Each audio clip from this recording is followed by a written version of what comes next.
আগস্টে এশিয়া কাপের আগে বাংলাদেশে আসার কথা ছিল ইন্ডিয়ান ক্রিকেট টিমের, কিন্তু নিরাপত্তা ইস্যু দেখিয়ে সে সিরিজ 2026 সাল পর্যন্ত পিছিয়েছে বিসিসিআই। অথচ 2 মাস পরেই এশিয়ান কাপ বাছাই পর্বের ম্যাচ খেলতে 50 জনের বিশাল বহর নিয়ে ঢাকা আসছে দেশটির জাতীয় ফুটবল দল। 15 নভেম্বর ঢাকায় ল্যান্ড করবে ভারতের ফ্লাইট। 50 জনের মাঝে 23 জন ফুটবলার, বাকিরা টিম অফিসিয়ালস। ভারত থেকে একটি প্রতিনিধি দল ঢাকায় এসে ম্যাচ ভেন্যু, হোটেল পরিদর্শন করে গেছেন।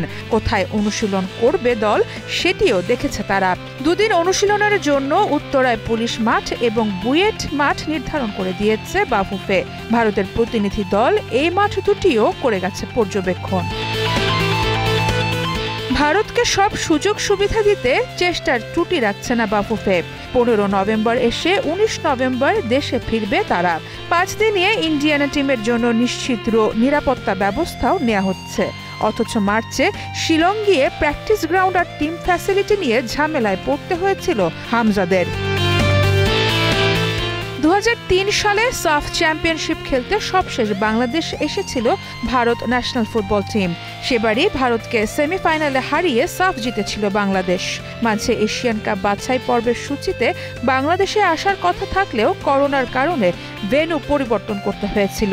23 বছর পর তাই ভারতকে সর্বোচ্চ আতিথেয়তা দিয়ে তাদের হার উপহার দিতে মুখিয়ে আছে জামাল হামজারা।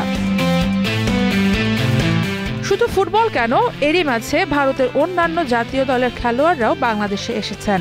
খেলে ঠিকঠাকভাবে ফিরেও গেছেন নিজ দেশে।